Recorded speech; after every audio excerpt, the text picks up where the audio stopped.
Hai, Assalamualaikum semua. Selamat petang. So, hari ini adalah pada 25 Mei 2026. Okey, so kita nak lihat kepada SCPO untuk minggu ni dan pada hari inilah, iaitu pada hari Isnin. Minta maaf, hari Jumaat itu tiada video sebab saya attend di event ini. So, ya. Jadi masa agak sedikit tight lah untuk saya buat video. So, untuk hari ni saya nak buat video untuk anda. So, sekarang ni FCPO pada hari ni ada sedikit data rilis ya pada hari ni dan ianya react untuk gap up. Tak apa, kita tak nak lihat kepada data, kita nak lihat kepada pergerakan FCPO. Now, ianya berada di kawasan yang I can say significant support resistance.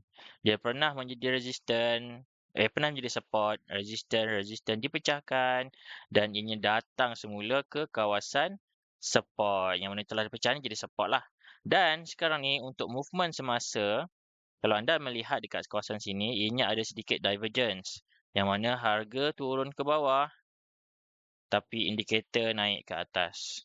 Indikator di sini ataupun flat lah lebih kurang. This one we can see divergent RSI. Ni kita guna RSI. Satu lagi kita ada MACD. Ataupun anda guna AO pun should be boleh nampak lah. Okay, MACD. Okay, nampak kat sini. Dia naik, price turun. So now, indicates ada bullish punya movement lah. Okay. Cuma sekarang ni structure-nya dari sudut structure kita masih melihat ianya dalam keadaan bearish structure. Structure-nya bearish structure. So kalau you kata you nak going for long, which is quite a risk quite still ada risk tu still ada lah. So kalau anda nak menunggu pun mungkin anda boleh tunggulah maybe dia kalau ikutkan sekarang ni dia punya bearish punya candle ni, okey, padam semua untuk drawing. Okey, kalau anda lihat dekat sini, kita ada satu support kan, pagi ni kita ada satu support, dah dipecahkan. Okey, dah dipecahkan dengan big candle ni, big candle. Kemudian kita lihat dekat sini, kita ada candle seterusnya yang cuba mematikan candle hitam ini, I mean candle bearish ni. So let's say lah, kalau nanti lagi 19 minit ni candle ni masih lagi bullish dan close above beyond this level, so I can say ada potensi lah untuk ianya berubah arah. So let's say lah nanti kalau ada retracement kemudian kan, let's say lah kalau harga turun retrace, let's say lah nanti dia kata let's say sebabkan dia tak jadi lagi, jadi saya tak tahu nak cakap macam mana. Let's say lah nanti dia close solidly macam ni, dia close above beyond, I mean above this level, so kita boleh melihat for retracement maybe anda boleh carilah, nanti tengoklah high dia kat mana. Let's say high kat sini ke, dekat tinggi lagi ke, anda tunggulah retracement supaya saya nak tanya kepada anda, structure uptrend macam mana? Okay, cuba fikir, pejam mata fikir structure uptrend. Okay, so structure uptrend dia akan ada high, ada higher low kan. Lepas tu barulah ada higher high. So sekarang ni kita tak sure lagi ada ke tak higher low. Sekarang ni dalam structure downtrend, betul tak? Okay, siapa boleh bersama dengan saya? Sekarang ni kita ada structure downtrend, betul Kita ada structure downtrend. So sekarang ni kita nak melihat ada tak structure uptrend yang mana kita nak ini berlaku.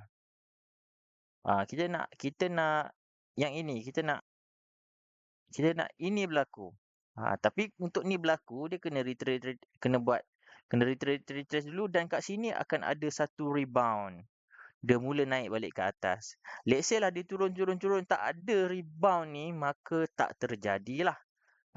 Dia macam kena ada A, B, C. 1, 2, 3. Kalau ini kan dia turun, tak ada rebound, malah dia pecahkan balik ke bawah, maka bukanlah.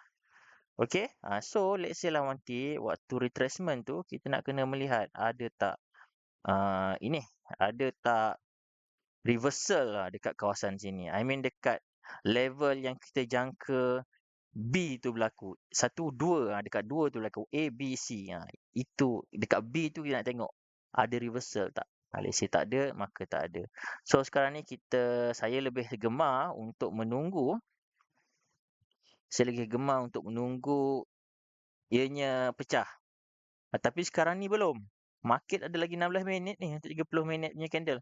16 minit untuk candle 30 minit lengkap. Let's say lengkap nanti saya akan menunggu for retracement. For now, for now, for now kita nampak market bermain di gap dia semula. We can say 4 jam pun sideways yang agak besar juga. Kalau kita lihat kepada 1 hour. Okay, 1 hour movement dia kecil-kecil. 1 hour movement dia moderate lah, I can say moderate. Cuma ianya berada di kawasan yang penting ni. Berada di kawasan-kawasan yang penting. Ditambah pula dekat sini dah mula dipecahkan, mula naik balik. Seems like dia turun ni untuk ambil stop loss untuk naik lah. Cuma sekarang ni saya menunggu untuk 30 minutes untuk close above this one. Sebab ini candle ni can say ada something ni candle ni. Candle yang ini. So kalau kita buka kode volume pun